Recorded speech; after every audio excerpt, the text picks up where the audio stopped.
Hey guys, my name is Moon and welcome back for more Higurashi When They Cry, Chapter 8, Matsuribayashi. So last episode, we started the final chapter and we've been following, I guess, Takano, right? Her backstory, who she was with, her grandfather, her father, and what happened to her, I guess. We've seen a little bit of it. She was in an orphanage and then she got some PTSD, I guess, after that, right? But let's see what happens, or what happened more, because they were trying to escape, right? And then she woke up from her dream, and like in the normal time. はい、バンケットより後方。スピーチあと一人で乾杯に入ります。準備できてるね。後方 OK です。内部全然聞こえないんで、スピーチが終わるタイミングでコールをお願いします。いいかい。各宅にビールは10本ずつだよ。ちゃんと自分の縄張りにスムーズに運んでね。Young hotel workers, dressed smartly in bow ties, pulled bottle after bottle out of the beer case, preparing for the roast, or for the toast, I mean. They waited for their cue to serve the drinks while listening through the intercom. At a normal party, they could put bottles of beer on the table at a time, but if there was a lecture before the party, then they couldn't. Guests don't mind sushi going dry due to a long speech, but they don't like seeing their tables get wet with condensation from the bottles of beer. And more than anything, they certainly don't want to drink warm beer. That's why a beer has to be served right before a toast. However, there's always a speech before a toast, and usually a long one. Especially at a big party like this, there are lots of guests that give speeches, so it's extremely difficult to know when to serve. For that reason, the bottles end up sitting outside by the banquet room, and people end up drinking warm beer anyway. There were several dozen tables with white tablecloths on them in the banquet room. Approximately 8 people were sitting at each table, so there were at least a few hundred people in the room. The banquet room was filled with excitement, so where are we now? There were many plates with many different kinds of food on each table. A sushi platter, a sashimi platter, a fruit platter. Also along the wall, there were cooks ready to serve a fresh sashimi. All the guests appeared to be well-mannered gentlemen and were clearly notable people in various different fields. The huge and beautiful chandelier above them clearly indicated that this hotel held a status good enough for these famous people. An elderly gentleman was giving a lengthy speech on the stage before making a toast. Usually people don't like such long speeches, especially if it's before a toast. But the guests occasionally shouted yes, yes, and sometimes gave him a loud applause, filling the room with their favor. Well, maybe fervor was a pleasant way to put it. It was probably more accurate to say their excitement was bizarre. 大体ですね、自分の国の国旗に敬意を示すなという教育をしている国が世界中のどこにあるというんですか。ないよ、そんな国はどこにもない。日本だけなんです。そんなおかしい教育をしているのは。そうだそうだ。国旗や国家を強制されることは心の自由への強制？バカ言っちゃいけない。いいですか？国旗や国家を愛するというのはですね、自然に湧いてくるもんなんです。自分を知り、郷土を知り、歴史や国家を学ぶ。そうしていく中で自然に自らが日本人であることを自覚していき、日本社会の一員を担う国民としての役割を理解していく。その結果、自然と湧いてくるのが国を愛するという心なんです。ところが、反日教師どもはそれを軍国主義の洗脳だとこう言っている。バカ言っちゃいけない。そう言ってる連中がやってることは何ですか。これから日本を背負っていく子供たちに反日妄想をすり込み、自虐教育で洗脳している。日本は恥ずべき国で、貴様らはその国に生まれた恥ずべき人間であると。国家をないがしろにし、自分の生まれた国を否定せよと、そんなことを吹き込んでいるわけです。無垢な子供たちはそれをそのまま鵜呑みにし、何の裏付けもなく信じてしまう。そりゃあ当たり前です。学校は学ぶところなんですよ。そこで教師がそうだと教えれば、子供たちは何の疑いもなく信じるんです。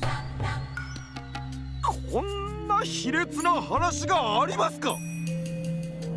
今こそ日本の教育を私たちは体を張って守らなければならない時なのです。 The sound of applause filled the banquet room. All the gentlemen agreed and expressed that they felt the same way by cheering him on. So maybe this is what's his name again? Takano's grandpa, the one talking here? After that, a gentleman wearing a cloth sash approached the stage. The hall welcomed him onto the stage with another round of thunderous applause. A rousing theme from popular drama series played as he took the stage, but it was entirely unnecessary before the overwhelming applause. The man's sash carried his name written in large letters along with the name of the prefecture he was running for office in. 夕刻の同志丸山〇〇くんを皆さんにご紹介いたします。 Marumaru-kun. 彼丸山くんは長年前知事の下で知事室長を務め、その懐刀として長いこと県政を支えてまいりました。この度前知事が高齢により勇退を決意され、その後任として指名されたのがここにいる丸山くんなのであります。私の県にも実に悔しいことに反日教師が何人もおります。教育の自由、心の自由などと歌いながら子供たちに反日教育をシャーシャーと強いている。正しい歴史を伝えず、連中お得意の捏造と歪曲で日本は悪かったの一点張り。大東亜共栄圏の真の意味やアジアを白人支配から解放しようとアジア各国のために血を流してくださった勇士たちのことは伝えようともしない。戦前どれだけのアジアの国が白人植民地であったか、そして日本がアジア解放に立ち上がり戦後どれだけの国が自治を回復したか、その意味すらも伝えようともしない。情けない。そんな連中が真剣に教育を考える教師たちの中に混じり込み、神聖な学者を汚し続けていることにはもう我慢がなりません。私丸山〇〇は県知事に就任し、そういったクズのもを全て通用し、県の教育を正し、日本の将来を担うことができる健全な若者たちを育てることができる環境を取り戻すことで、彼丸山〇〇くんは来年の県知事選挙に立候補いたします。どうか皆さん温かい応援とみなぎるお力で彼丸山〇〇くんをどうか男にしてやってください。丸山〇〇、日本の教育を正してまいります。どうかよろしくお願いいたします。 Again, the banquet room filled with applause. The man was receiving a standing ovation. I need to explain a bit about this banquet before you misunderstand. Finally, an explanation. It wasn't a conference of a political association or a lecture by a political candidate. It was hard to believe, but this was nothing more than a meeting of a college's alumni association. Everyone should be familiar with what those are. Whether it's elementary school, junior high school, or college, once you graduate from one of those, you normally belong to an organization of alumni. You receive invitations for reunions where you enjoy talking about the good old days. However, there are many different types of such organizations. Some are simple and some are united with much tighter bonds. And once an organization becomes united, those tight bonds, it's no longer a simple organization of alumni. Rather, it becomes a significant faction known as an alma mater cliché. In Japanese society, it's traditional for graduates to form tighter bonds that go beyond the level of an organization. Also, the more superior the alma mater, the stronger the tendency holds true. The Imperial University, one of the best universities in the country, is famous for the deep bonds it graduates from or form. Why do superior people like to bond? It may be because they take pride in being superior. But more than that, maintaining connections is the most significant reason. All Imperial University graduates are elites in their respective fields. They are likely to succeed and become important people. When they do, the unity of their alumni association gains immeasurable meaning. In fact, even today, the Imperial University graduates maintain their tight academic cliches, and they hold great influence throughout many different fields. They interact with other universities as well, so the graduate bonds are extremely tight even today. Additionally, while Imperial University usually refers to the University of Tokyo, so University of Tokyo is Imperial University. Sometimes it used to mean all 7 major universities in Japan. They are located in Tokyo, Kyoto, Tohoku, Kyushu, Hokkaido, Osaka, and Nagoya. They are all great schools. There happens to be an organization of alumni that includes all of those 7 universities. The elderly gentlemen in this banquet room were each from one of those organizations. However, not every graduate would get an invitation here automatically. It is a society of select gentlemen, and in order to become a member, one must first fulfill several conditions such as recommendations from an existing member, contribution to the society, possession of status, and so forth. Therefore, all the members are important from different fields, and obviously the power of its organization is of a political nature. But there's one more very important criterion one has to meet to join. Strong patriotism, a heart that longs to contribute to Japan in its rebirth. As a result, this organization has become extremely nationalistic. Up on the stage, the candidate for the prefectural governorship was still talking passionately. And among those elderly gentlemen in the crowd, Takano can be found. Okay. Takano seemed some used to this kind of conference and seemed unsurprised at anything that was said. But at the same time, she looked rather fed up with it. As she was in attendance, she must have one of their members. Which meant she possessed not only an extremely excellent academic background, but the older gentleman here had acknowledged her equivalent contributions to society, and that she possessed strong patriotism. However, her academic background was the only qualification she had met to join. She was only able to join as a special case because of her connections. She didn't even hold or prejudiced ideas like the other members did. So why was she here today? Probably because the same reason as the man giving a speech up on stage. The man on the stage didn't actually have prejudiced ideas, much like Takano. He only prepared a speech that he knew the guest would like. Politicians only want votes. True. Even and every person has a vote, or each and every person has a vote, but appealing to each one of them takes too long.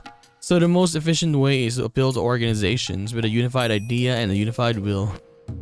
In other words, this man was giving the speech so he can garner support from those powerful people. But yeah, there are groups like that though.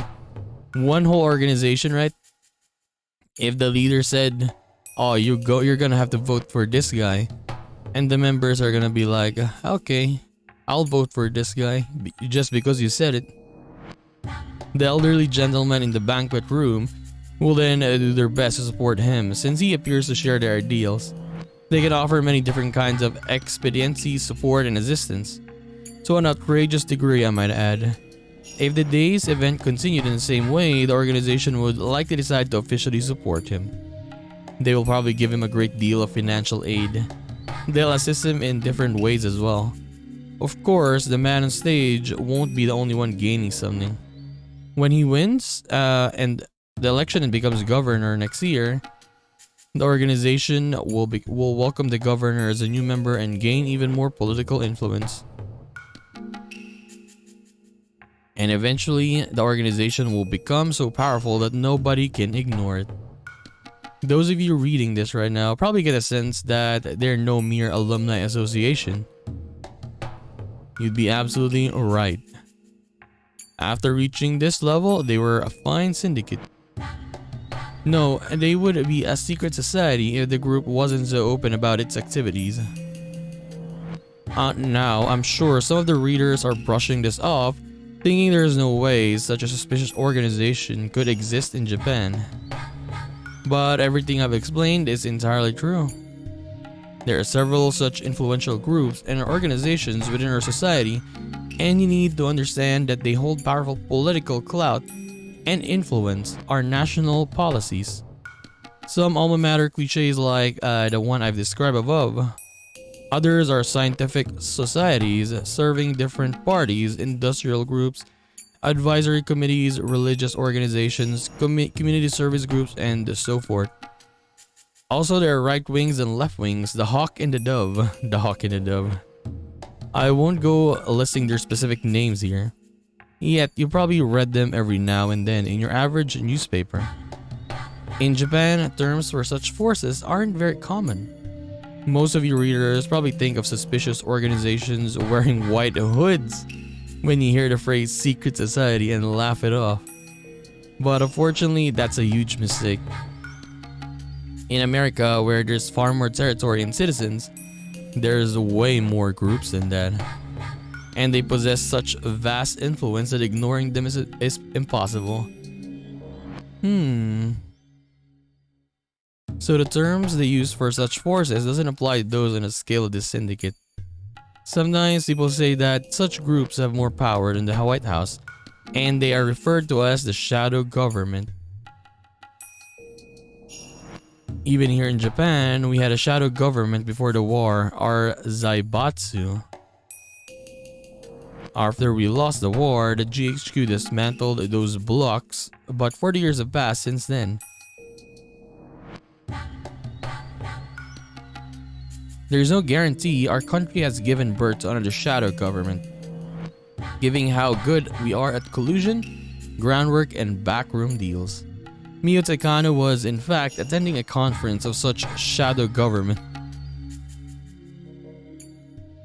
Honestly though, why do we need to learn this? It might appear to be a guest house at a huge golf course.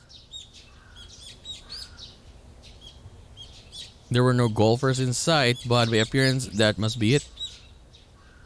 But appearances can be deceiving. This wasn't a golf course, but a huge backyard. The guest house was in fact a very stylish mansion. Normal people would be surprised to learn that this was a private residence. The interior of the building was as lavish as the exterior.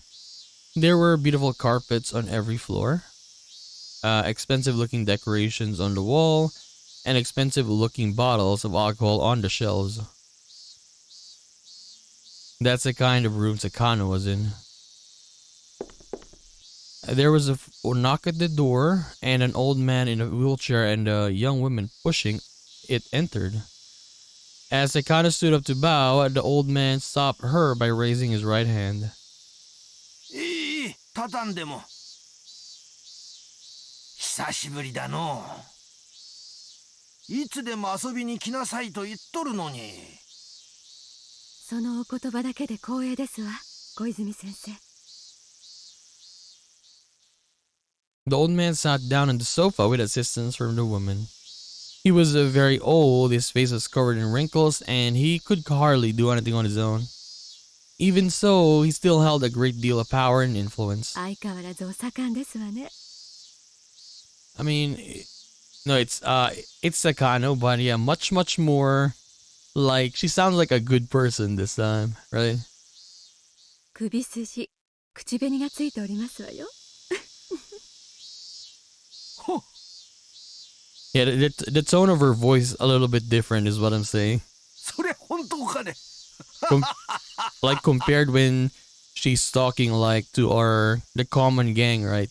With Keiichi and stuff, or our other friends. やれやれ、これはお恥ずかしいの。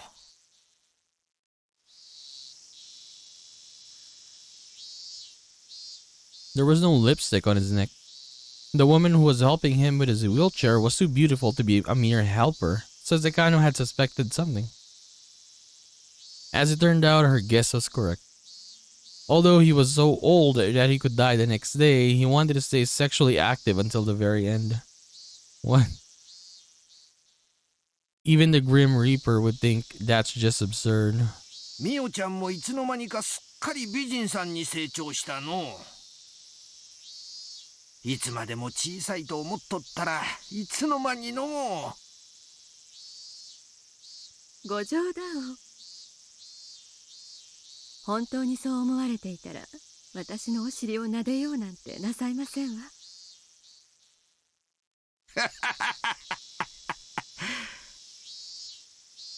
老い先短い年寄りに触らせても減るもんではないに。私よりももっと柔らかいお尻を散々撫でておいでのくせに。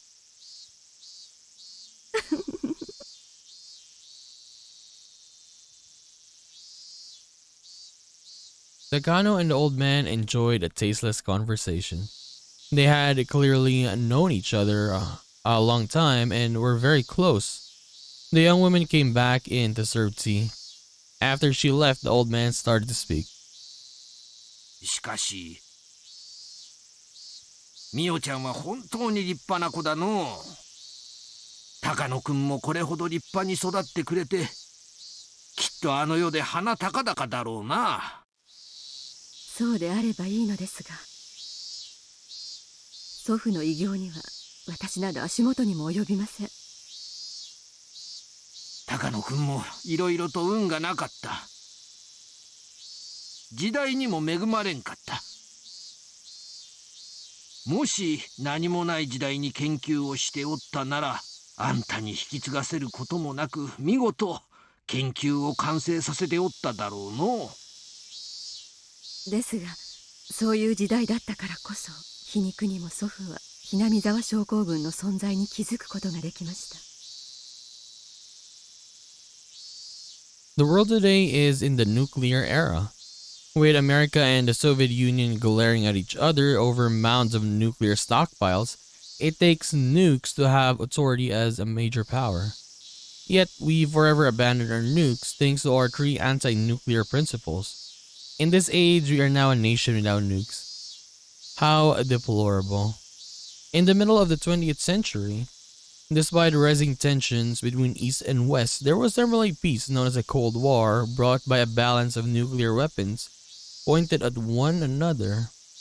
Permanent memberships in the United Nations were monopolized by nations with nuclear arms. They secured their predominance with nuclear weapons, bound the world with nuclear non-proliferation treaties, eternally banning non-nuclear nations from the world stage. For Japan to become a nation that didn't compete with the world, it must develop nuclear arms or something as powerful. That's what some people believed, at least. Realistically, Japan will never arm itself with nuclear weapons. I know. The citizens wouldn't accept it. Even if the government ignored their opinions and armed itself with nuclear weapons, it wouldn't work.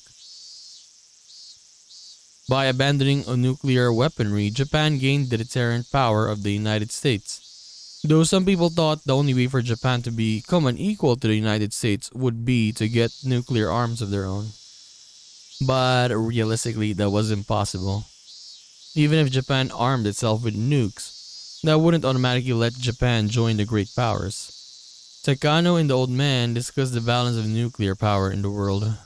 Eventually, the sound of the cuckoo clock reminded them to return to the main subject at hand. The old man pointed to the attaché case that had been sitting next to Takano. Takano nodded once, opened it up, and removed the contents. There were brand new bills packed in it. So how much was actually in there? A bundle of brand new million yen bills is 1 centimeter, so there must have been at least enough to make up 8 digits.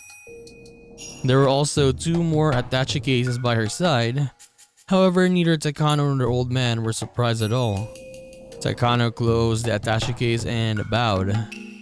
ありがとうございます、先生。このご恩は忘れません。 By the way, so for the non-voice stuff, they said it's what do you call it again?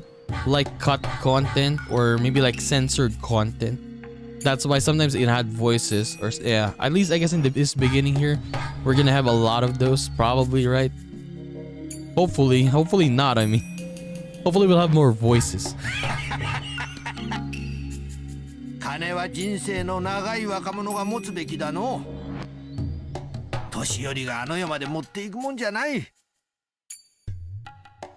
金はあるだけものを言うが、現金はさらにものを言う。大事に使いなさい。もちろんですわ。祖父の夢を実現するためだけに使います。高野くんが羨ましいの。良いお孫さんを持たれた。きっとあの世であんたを自慢しているだろうの。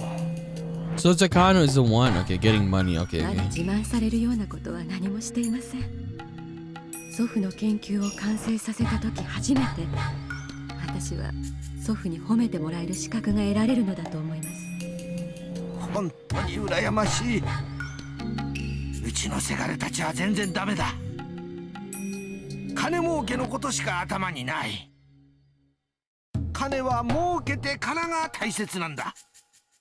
その儲けた金でお国のために何を貢献できるかが大切なんだ。それこそが今日まで自分を育んでくれたお国へのご恩返しっちゅうもんなんだがの。たくさんの愛人たちに気前よくおごるのもお国へのご恩返しなんですの。もちろんだとも。あいつらが買い物をすれば金は巡ってお国に戻る。金は天下の回り物だ。However, those lovers would probably end up buying some foreign food. Things probably don't work quite the way this old man thinks they do.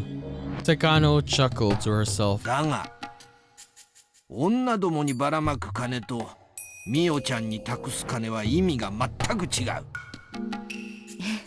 存じております。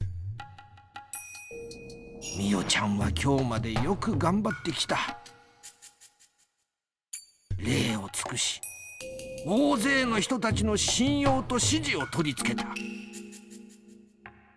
今だから話すが、春山くんも望月くんも最初は君のことを若すぎると批判的だったんだがね。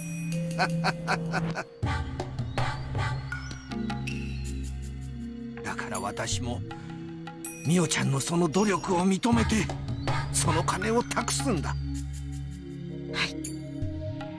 そしてな、その金を私が託すつうことはの、私がミオちゃんを高野くんの研究の正式な後継者だと認めたということなんだ。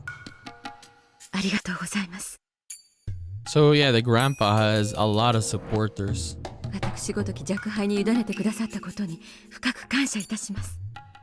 いやいや、これは高野君と君の研究だ。彼もミオちゃん以外が引き継ぐことを望まなかっただろうの。だからミオちゃんがここまで上り詰めたおかげで他の年寄りたちをより説得しやすかったわけだ。祖父の完成できなかった研究を私が完成させることだけが私ができる祖父への唯一の恩返しですから、そのために求められる努力ならば問いません。Takano smiled as she remembered everything she had to go through to get to this point. It went without saying, but the old man around Takano saw her as someone from their grandchildren's generation, or maybe even younger. Just how much trouble did Takano have to endure in order to gain the trust of those with such a large generation gap? It was hard to describe to those who couldn't even imagine her trouble. But Takano earned it. She gathered allies, drove away enemies, garnered support, and forced them to recognize her. She spent a long time establishing trust and rising to a status that the old man would welcome. Which was all the more reason this meeting was a reward for her many days of hardship. Now that she officially had a powerful influence backing her, she could spread her wings and see the completion of her grandpa's unfinished research. さて、高野君の研究を正式に引き継ぐことになったなら、ミオちゃんにも話しておかなきゃならんことがある。何でしょう、伺います。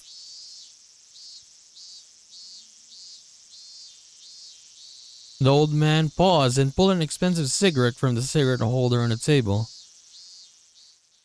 Takano lit it up for him. She didn't smoke herself, but knowing that the old man did, she kept a lighter in her pocket. The constant buildup of little gestures like that were how she gained the trust as she held today. Takano-kun noticed the Hinamizawa syndrome in Manchuria, not Japan.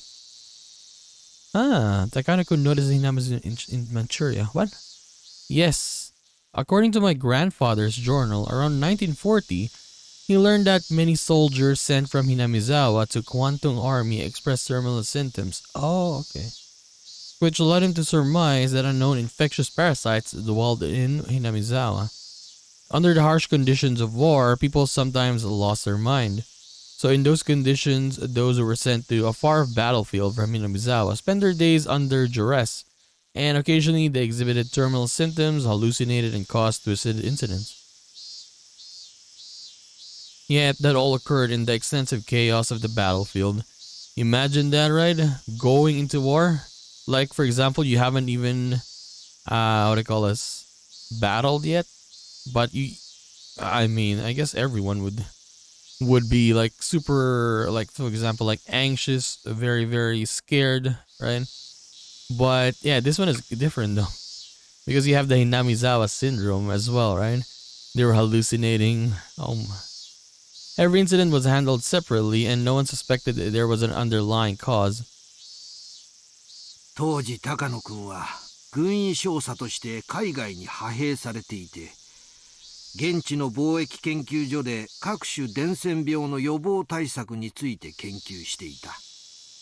そんな中で偶然いくつかの錯乱事件が全て同じ出身地の兵士によって起こされていることを知った。I guess deranged behavior. Yeah. 高野君はhinamizawa出身者に特有の症状ではないかと仮定し、個人的にこの研究を始めたのだ。そしてhinamizawa出身の兵士を研究所勤務にして集め、いろいろと調査した。そしてhinamizawa独特のお社様信仰の存在を知り、特異な性質を持つ未知の疾病の存在を確信したのだ。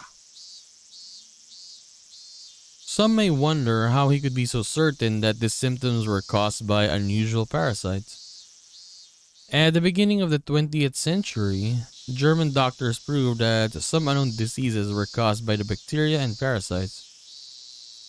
At the time, it wasn't too far of a jump to assume that unknown pathogens could be behind unknown diseases. For instance, in modern times, it's been revealed that the beriberi is caused by vitamin B1 deficiency. But at the start of the 20th century, many loudly proclaimed that it was a work of unidentified pathogen. はい。祖父はその研究が軍にとって価値のあるものになるのではないかと予想し、予算を求めましたが、一生に付されたとか。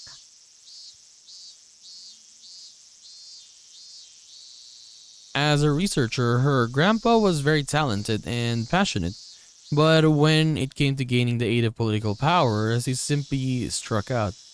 Hinamizawa syndrome. No, the possible existence of a parasite that infected the human brain and controlled emotions. Even though he made the remarkable achievement of discovering a mystery no one had explained before him. Do we actually see like actual parasite though? Like for example, you could see it, for example, right? Like, or maybe it's just like a very, very tiny that we couldn't see it. But yeah, I wish that we could actually see it. For example, it's like a worm, right? In the head of the people. That would be insane though if they show something like that. He was unable to convince other of the achievement and spent his life alone, unable to garner support, and unable to achieve proper recognition for his achievement. Independent research has its limit. Talented people, funding, and backup. Our research project can be successful only if all those things are present. Takano had noticed her grandfather's mistakes, and that's why she did everything she could to obtain all of that. 当時の上層部は即効性でしかも普遍性の高い治療薬を期待していた。高野君の研究は非常に興味深いものではあっても、当時の軍には期待されなかったということだの。ですが、先生は唯一祖父の研究に理解を示してくれたと聞いています。祖父は先生のことを無二の親友と記していました。高野君とは同郷だった。同じ蕎麦屋を知る人間と遠方の戦地で会えるというのは奇跡的なことだったの。彼とは年は離れていたが、私たちは固い友情で結ばれていたのだ。だから高野君からはよく話をされたの。画期的な研究になるに違いない。本格的な研究のために予算をつけられるよう根回ししてほしいと何度も相談を受けた。祖父の手記にも先生がいろいろと各方面に掛け合ってくださったことが記されています。結局祖父の研究が認められることはありませんでしたが、先生だけが理解者でいてくれたことはきっと存命中大きな心の支えになっていたものと思います。だが結局は何の力にもなれんかった。だから高野君にしてやれなかった協力を美代ちゃんにするんだ。美代ちゃんに協力するのは高野君に対する私の罪滅ぼしでもある。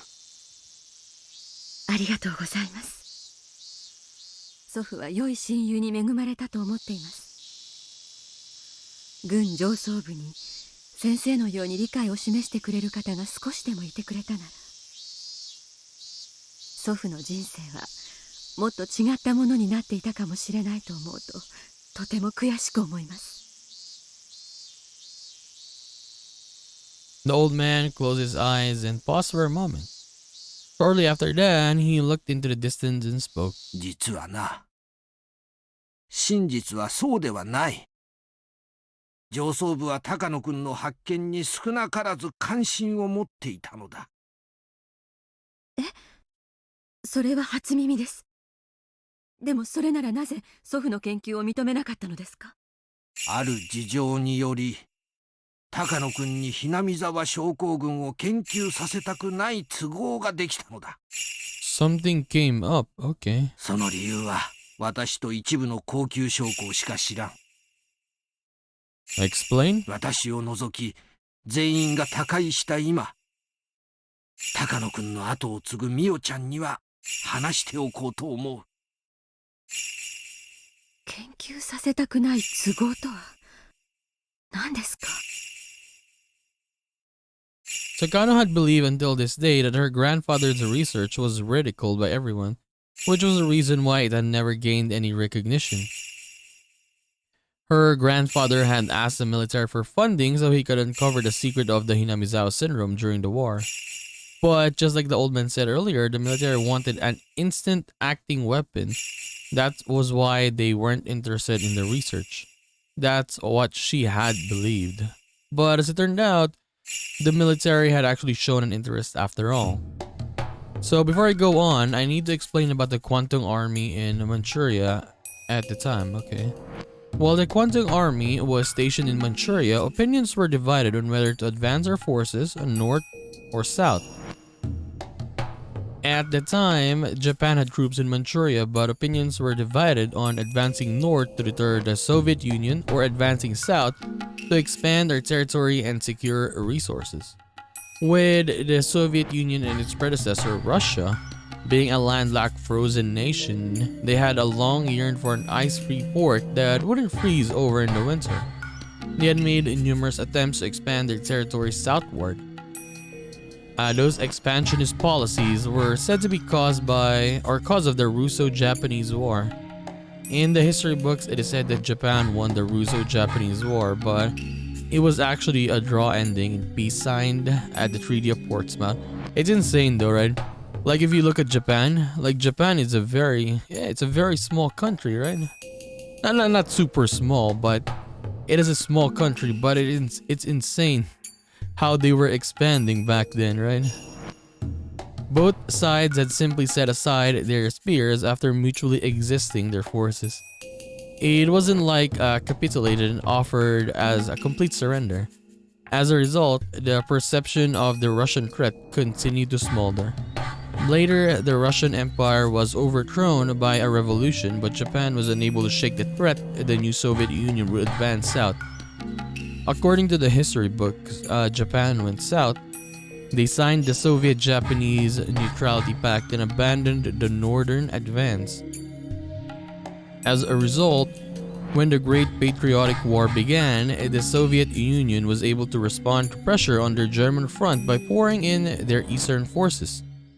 Though the Germans had managed to lay siege to Moscow, the Soviets launched a massive counteroffensive that reversed the tides of war. Even with the Soviet-Japanese Neutrality Pact, the Soviets couldn't tell if Japan would attack them at some point. Because of that threat, the Soviets had to leave some forces in the Far East and they weren't able to devote enough troops to the German front.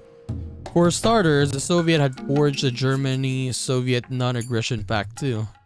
Yet Germany broke the treaty and attacked the Soviet Union. To make matters worse, Japan and Germany had a forged military alliance. With all those factors in play, the Soviets naturally couldn't trust Japan to uphold their neutrality pact.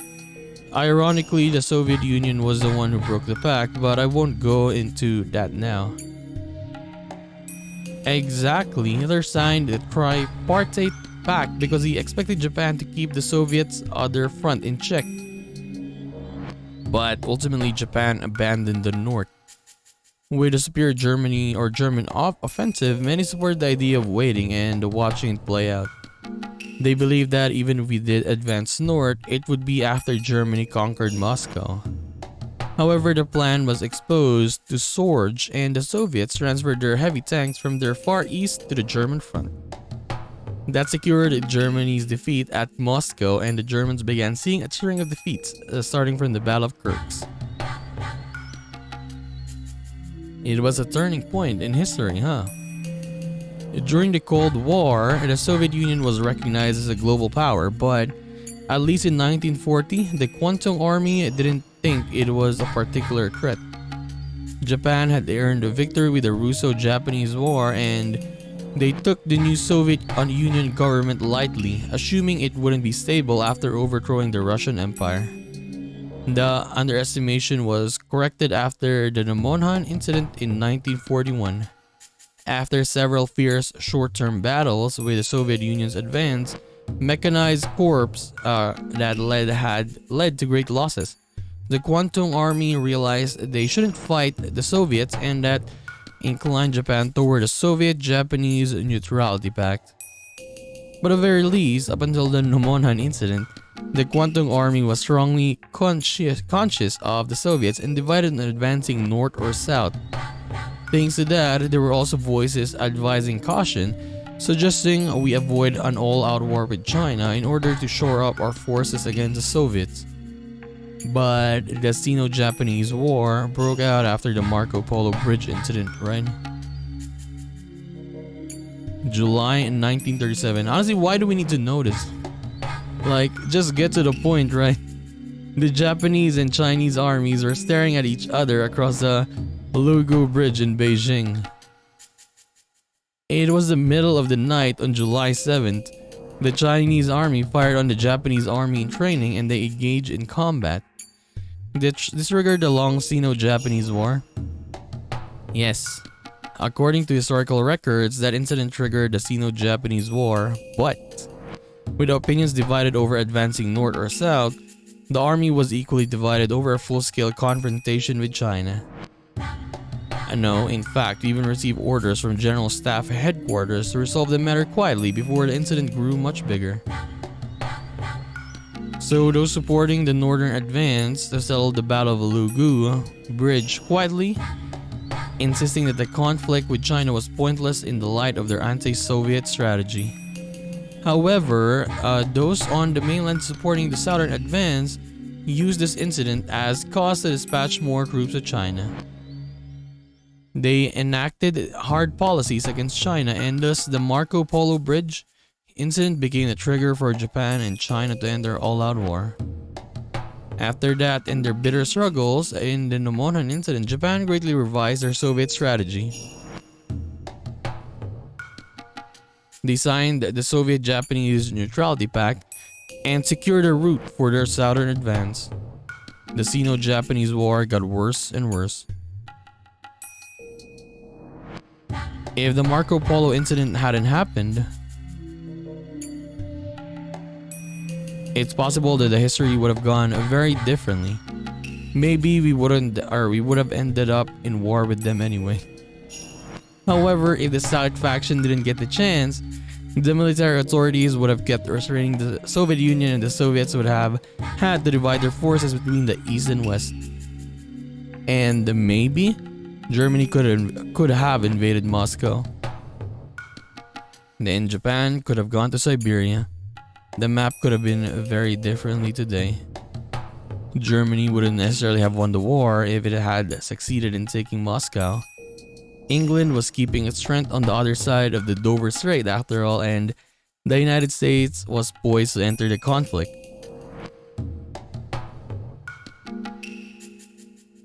Besides, Napoleon once occupied Moscow, but in the end, he couldn't beat their winter and they had to withdraw. It is one of those ifs, huh? The Axis might have won the war. Imagine if they won the war back then. How different our world is right now, right? Yes, it's possible that the gunshot from the Marco Polo Bridge incident changed the tide of history. Especially Japan. Imagine if, they didn't lose. Japan would be so different today. Both sides had different opinions of who fired the shot first. According to the Japanese side, a Chinese soldier fired a shot at a Japanese soldier who got too close to the Chinese camp. However, the Chinese side claimed that the shot was a conspiracy invented by the Japanese military. But the shot was fired. Even though nobody knew who actually pulled the trigger, it sparked the Sino-Japanese War. Yes, that's what the history books say. But Koizumi-sensei, what does it have to do with my grandfather? Yes, what does this have to do with him? Honestly, like you could have just said it earlier, like, oh, this is what happened to your grandpa, by the way. Why tell me the history of all of that? In the Marco Polo Bridge incident, a shot was fired at a unit that was training in the middle of the night. Everyone was summoned for a roll call. They were missing one soldier. The soldier came back later and it was said that he was sent as a messenger and got too close to the Chinese camp. By the way, did you know that the soldier was from Hinamizawa? Okay. Really? When Takano-kun was talking about the Hinamizawa syndrome, he said that the soldiers from Hinamizawa could suddenly fall into a deranged state, and realized the soldier from the Marco Polo Bridge incident was in fact from Hinamizawa. Then what about the first shot fired? I do not know the truth, but I think it's possible that the soldier within the terminal stage of Hinamizawa syndrome fired a shot. That soldier was killed in the incident. Since there was no record of it, nobody knows exactly how he died. The Japanese side claimed that the Chinese army had fired at them and negotiated with that in mind. Just a scant few days after that incident, Japan demanded an apology from the Chinese, and as a show of force, dispatched 3 divisions of reinforcements. So the Chinese side was of course opposed to that. The situation escalated at once. If research into Hinamizawa syndrome continued, the higher-ups thought it would negatively influence the Japanese army claims. So in order to avoid the risk of traversing that political gray zone, they rejected Takano-kun's research. そのためこの時代になってもなお祖父の研究が顧みられることがなかったと。そうだ。The war is over now, but there are still some conflicts there regarding historical recognition. 高野君にその気はなくとも、hinamizawa症候群の研究が公になれば、社会的な影響が強すぎて、一般大衆に不要の混乱と疑念を与えることにもなりかねない。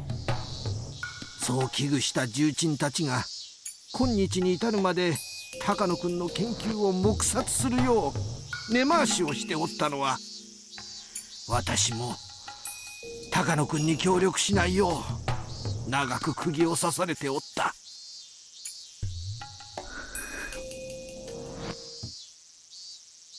Takano tried to remain calm, but she couldn't stop herself from grimacing. She had just found out the real reason why her grandpa's research had been ignored. It was because of secret maneuvers by political masterminds. If those masterminds feared it so much, ironically, that meant they acknowledged the importance of his research. Takano was saddened and frustrated to no end by her grandfather's lonely life. だがそういう連中は高いし、もう当時を知る者は私しかおらん。もし今まだ高野君が生きていたなら、私はそれを誤って全面的な協力を申し出るつもりだった。だが彼はもういない。だから私はミオちゃんに謝り、高野君にするはずだった協力を君にしようと思っているのだ。よろしいのですか。私がhinamizawa症候群の研究をすることで蒸し返しになるということはありませんか。もう当時とは時代が違う。それにhinamizawa症候群の研究には単なる風土病では済まされないものが潜んでおる。研究によっては医学の名前がつくあらゆる学会がひっくり返るような大発見になるかもしれん。当時とはもう風向きが変わったということですわね。そうだ。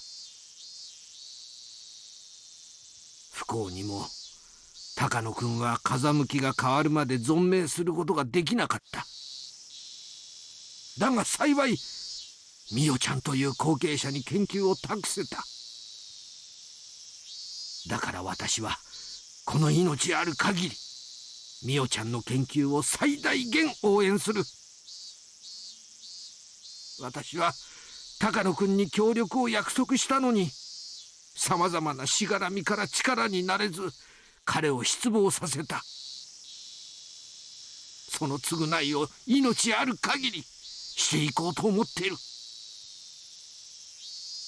それが高野君が無二の親友と呼んでくれた私のこの世に残された最後の仕事だと思っとる。先生、本当にありがとうございます。いや、いい。私も死ぬ前に洗いざらいを話せてすっきりした。とにかく私の目が黒いうちはミオちゃんの研究に一切の不自由はさせん。何かあったらいつでも頼りなさい。助力は惜しまないからの。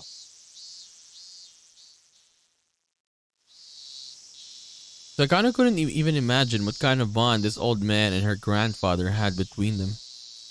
But thanks to that bond, Takano was able to gain a powerful supporter. So that's why I guess, yeah, she has a lot of funds to get this different kinds of people, right? To support her when doing all the things she did, right? Tears welled up in Takano's eyes as she gave him an emotional look. But in her mind, she was practically dancing at the promise of the old man's full support. The old man and Takano both bowed at the same time to show each other their appreciation. Once that was done, the old man became a little more serious. After that, a far too lengthy preamble. Far too lengthy. Yes. He finally said what he really wanted to tell her. Finally. そういうことだ。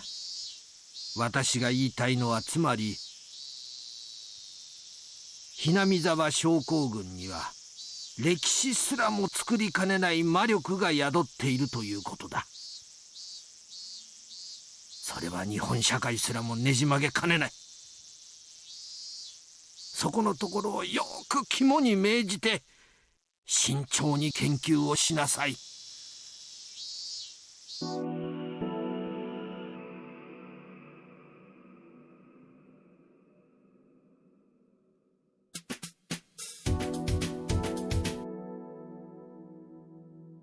After the proprietor finished serving the food, she bowed and left. The room was very tastefully put together, reminding them of a tea ceremony room. While it was sparsely decorated, quite a bit of money had obviously gone into it. This was a very famous Japanese restaurant where many high-up officials and other important people held secret meetings. Takano was there, accompanied by about 5 gentlemen. She was sitting slightly further away from the men, and they were clearly in a much more important position than she was. One of the men, wearing an expensive double-breasted suit, told Takano not to be so nervous. 今回の件、非常に興味深く読ませていただきました。このような研究が数十年にわたり眠り続けてきたとは。驚きです。旧日本軍が戦時中に行っていた BC 兵器の研究はほとんどが実らず、研究基礎も全て米軍に接収され、何も残っていないと思っておりましたよ。この研究は軍上層部にもほとんど相手にされなかったと聞いております。なるほど。故に誰にも知られず、そして GHQ の追及も受けなかったというわけですな。その意味においてだけは本当に幸運でした。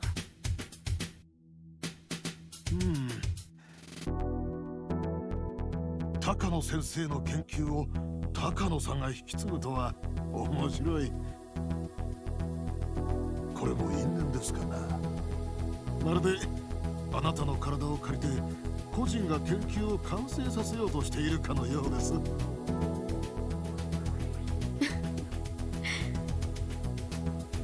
本当にそうかもしれませんわね。私も奇妙な因縁を感じます。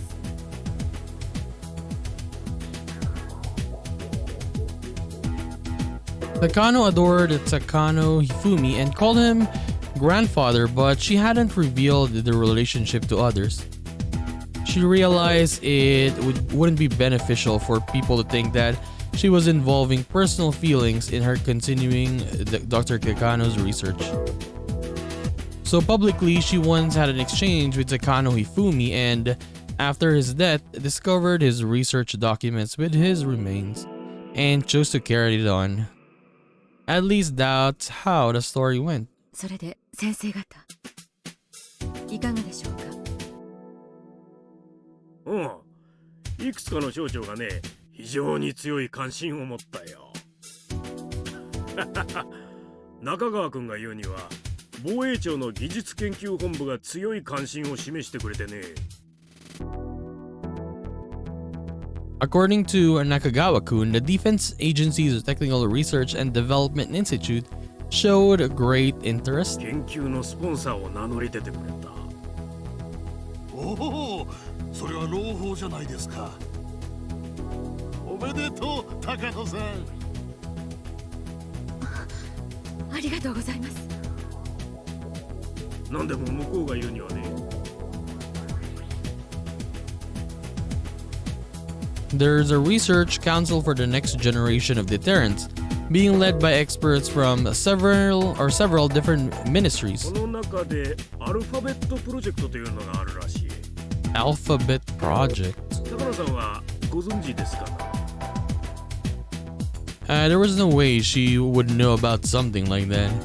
But it was very possible for this nationalist to research something dangerous without citizens knowing about it.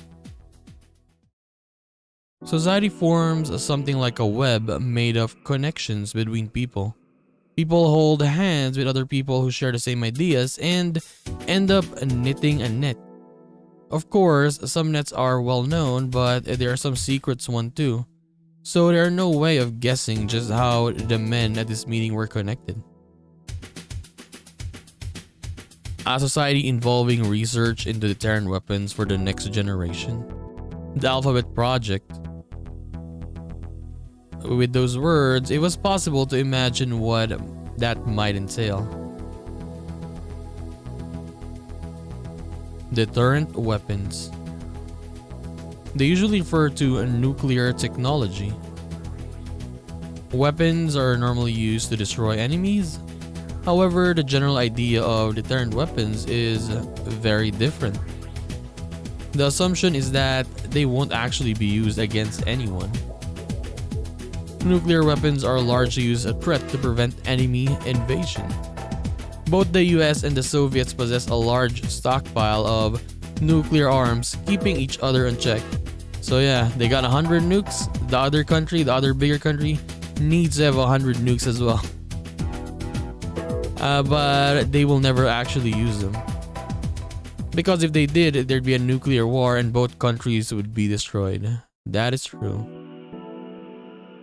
No one wins in something like that.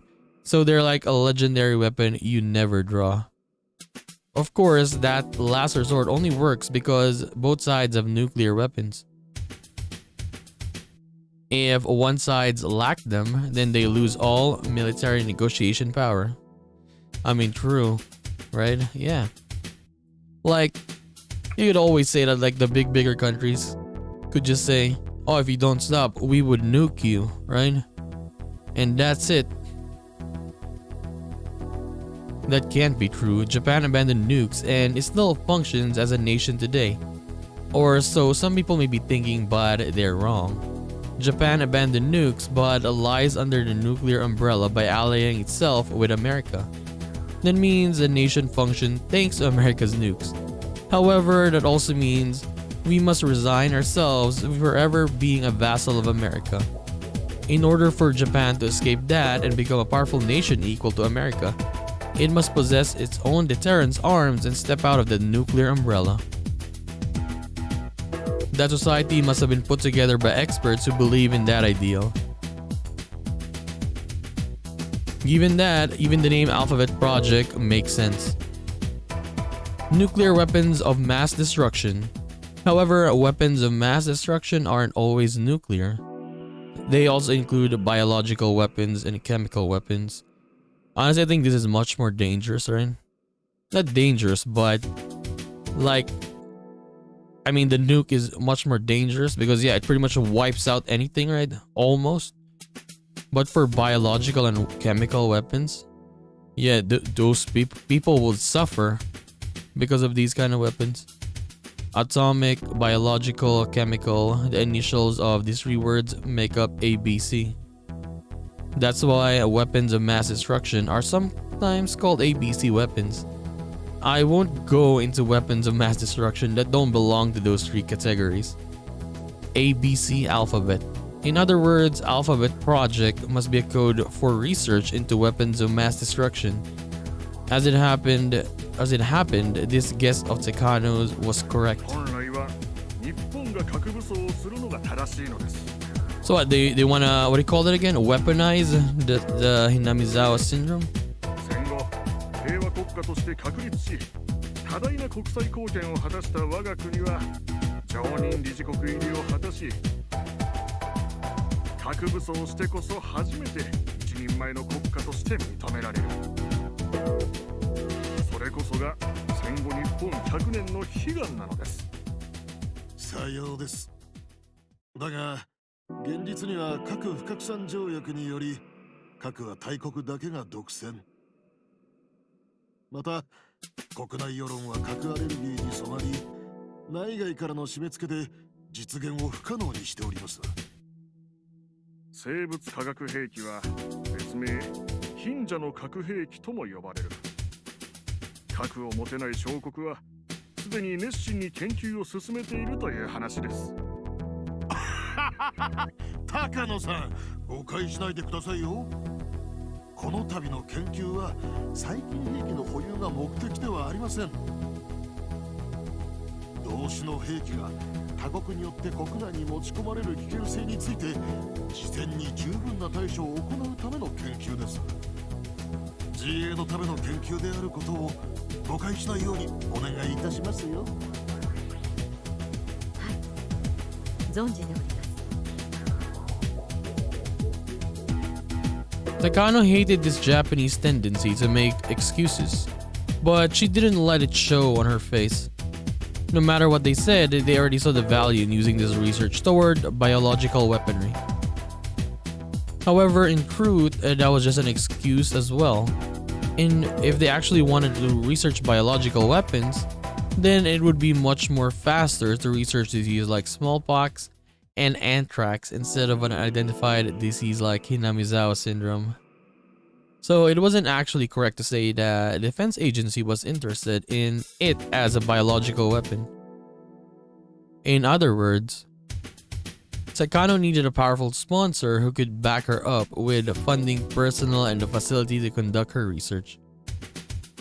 So she used her connections to the old men behind the government and economy, reaching out to agency or to each of them and then getting them to forcibly pull funding out of the defense agency under the excuse of its application toward biological weaponry. That was the truth. Therefore, her project wasn't officially recognized by the defense agency. To be exact, the people who secretly control the defense agency were the ones who knew about it. These masterminds diverted funding from the defense agency to the Alphabet Project, and then they pushed for Takano's research to be part of it. Takano gets her funding and the influencers get to drain the public funds through kickbacks. Considering that it was doubtful this project was genuinely about researching the next generation of deterrence arms, it was probably just an excuse for the masterminds to funnel money into their own pockets. Well, those complicated matters didn't matter to Takano. Whatever those old men and influencers were planning wasn't her business. As long as she could get the funding for her research, that was enough. Either way, Takano had found her sponsor. It was one of the biggest organizations around too.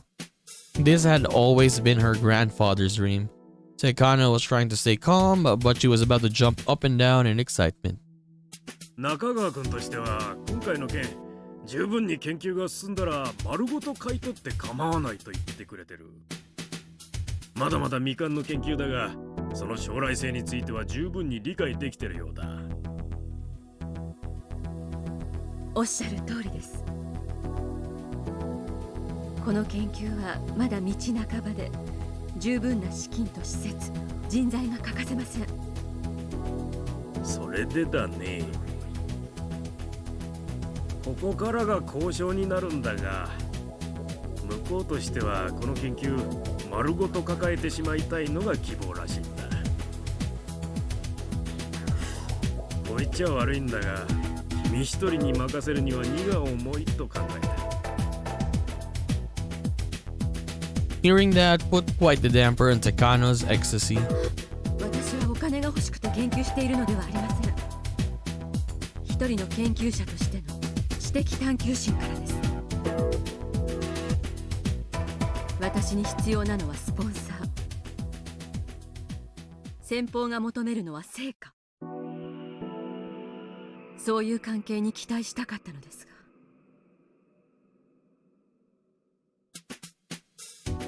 Takano realized she was talking rather breathlessly, so she tried to calm herself down.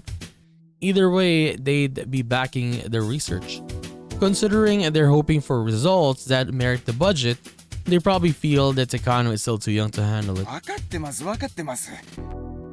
高野さんが今日まで積み上げてきた研究を横からかっさらわれたんじゃ、それはあんまりですからね。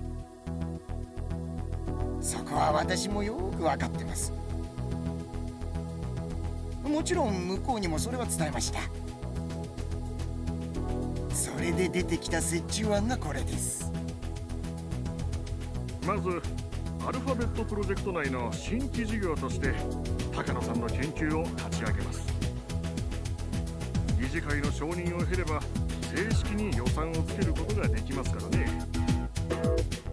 高野さんには客員という形でプロジェクトに参加していただき、研究に携わるという形になります。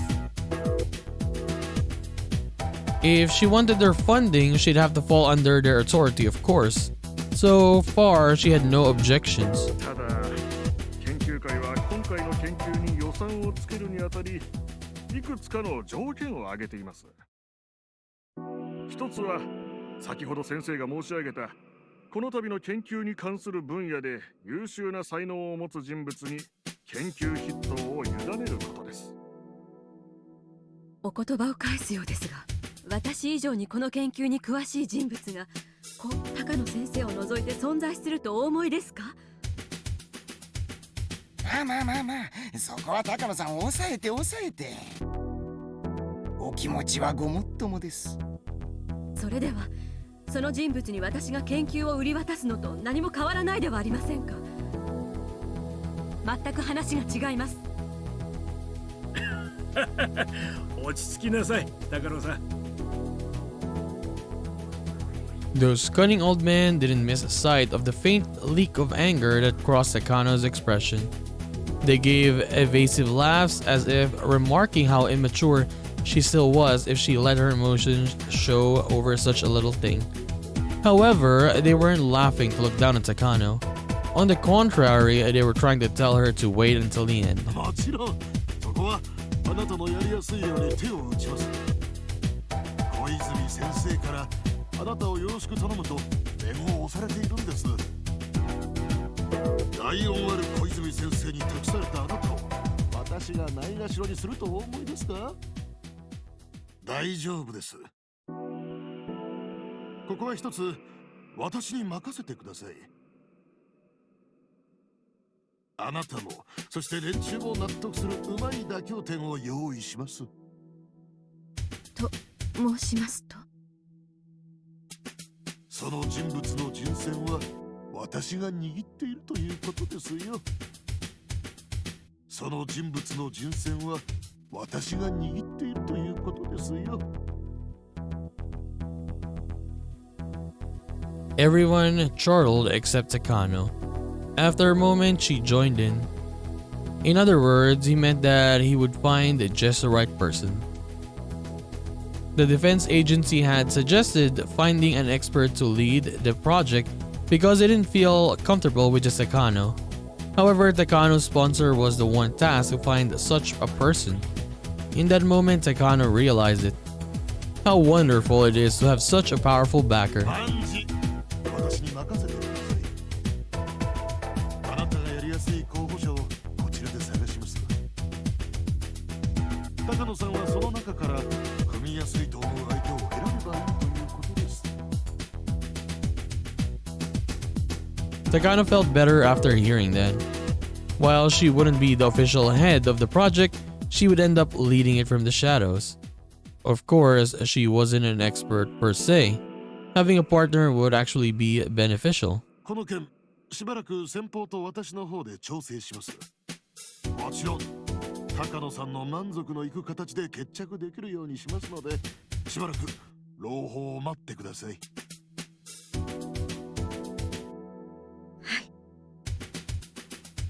お世話になりますが、どうかよろしくお願いいたします。そうだそうだ、防衛庁の話だけじゃないよ。厚生省の永田君も一枚噛んでくれるそうだよ。国立感染症予防研究所の伊藤君を紹介してくれてね。機材や技術についてのバックアップを名乗り出てくれてる。本当ですか？ありがとうございます。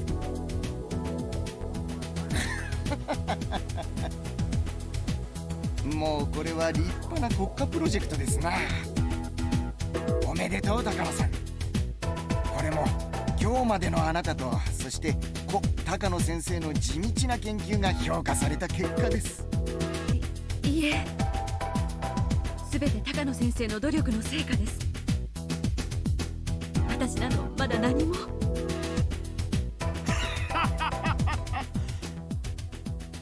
謙虚なのは実にいいことです。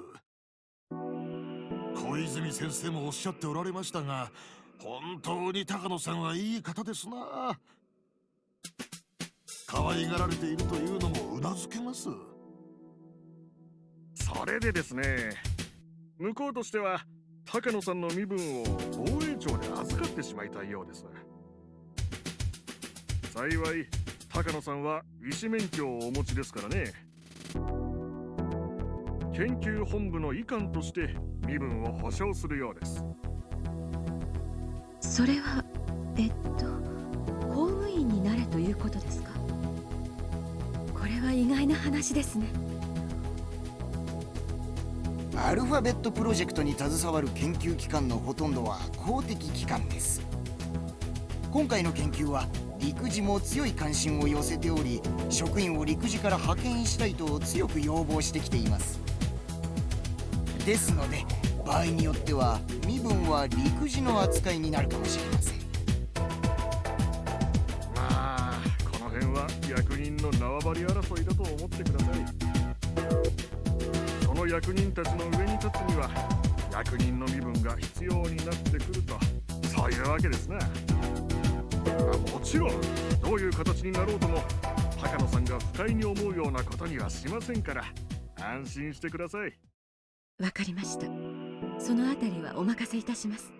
しかし高野先生がかつて旧日本軍にこの研究の援助を求めた時には断られたことを思うと、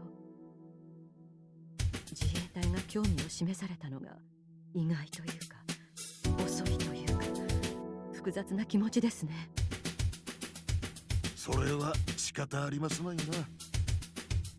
戦況が悪化していた日本軍が求めていたのは即効性があり、瞬時に戦局をひっくり返せるものだったのでしょう。決して高野先生の研究を見下していたわけではないはずです。That wasn't true, of course. Takano already heard the confession from the old man. She exhaled. To her, it was like meeting in front of her was happening somewhere far away. She had longed for this day to come and worked so hard to reach it. Finally, her grandfather and his research were attaining recognition. This was the day she had dreamed of. So she was frightened, just imagining that it might be an actual dream. True joy can be felt all at once. Oftentimes, it's a delayed reaction. Takano thought that must be exactly what she was feeling. すると思います。多分左官クラスの階級が与えられるのではないでしょうか。となると高野さんは副隊長の地位になりますから、おそらく3佐ではないかと。これは素晴らしい。高野3佐ですか。いやいや羨ましいですな。男に生まれたからには一度くらいは自分のことを階級で呼ばれてみたいものですが、いやはやいやはや高野3佐ですか。3佐何ですか？自衛隊の階級のことで3等陸佐のことです。企業でいうところの副部長くらいでしょうね。おそらくその階級がプロジェクト発足時に高野さんに与えられることになるかと思います。旧日本軍でいうところの少佐ですよ。そういえば奇遇ですな。高野先生も旧軍では少佐の階級にあられたそうではありませんか。Takano remembered suddenly. They were right. Her grandfather had been a lieutenant commander in the Japanese military. Everything she had done until today was so she could continue her grandfather's research. Now everything had fallen into place. She had even been granted the same rank as her grandfather. She had always believed that succeeding his research would be proof that they had a tighter bond in blood. And now she would even be the same rank as him. This is fate, Takano thought. Maybe this is even a message from Grandpa. Yes, it must have been a shout of encouragement from heaven. It was proof that she inherited not only his research, but his will as well. Takano couldn't help but feel a sense of destiny for attaining a rank of major. おじいちゃん、私ようやくここまで来たよ。 Nobody else could hear her say that, but her grandfather in heaven could. That was what Takano believed. She had only come so far. There were still a lot of things to do for this research to be recognized as a great work. Otherwise, her grandfather won't become a god. She wouldn't become one either. He must become a god that was in her grandfather's will. I was unable to do so, that line preceded it. It was her grandfather's dying wish. Her grandfather entrusted it to her. All of his research. A god can be physically brought back to life. So a god is made in the hearts of the people who remain alive. Her grandfather will live in her heart. His exploits will be known to many, and all scholars will fight to read his documents, to steal them from each other, and they will learn about Hifumi Takano, who began his research during the war. They will know that nobody understood him, and that he ended up devoting his lonely life to research. And finally, they will extol his grand achievement. Dude, this chapter, man, or the second chapter of this final one of Matsuribayashi is not. I'm sorry, but yeah, it kind of dragged too much. This episode, right? Do we have tips? Okay, no tips as usual. But yeah, it kind of dragged. I'm not gonna lie. Like they could have skipped some parts there. For example, like giving us like the full history. Rather than just what do we call this? Just put it straight to the point. But yeah, this chapter is pretty much I guess how Takano got her support, right? How she had funds for all of this stuff that she's been doing, right? And some of it were just dragging, especially when the old rich guys were talking a lot. And then the other one, Koizumi, when he was talking about the war from the beginning, right? Pretty much told us a history. So yeah, it really dragged, I'm not gonna lie. I was waiting. I thought that we would see like a continuation of what happened last episode, right? When Takano was running away when she was a kid. And then she woke up, right? Because yeah, it was a dream. But I hope that we had a continuation of that. But it was nice to see how she got, I guess, help for her research. But it just dragged. I'm sorry. This story here, it just dragged. Hopefully next episode, we get more, I guess, more of something, right? More action and stuff like that. Or more of her backstory when she was a kid. When we left off after when she woke up last episode, right? I want to see what happened then. Did she get caught? Did she go back?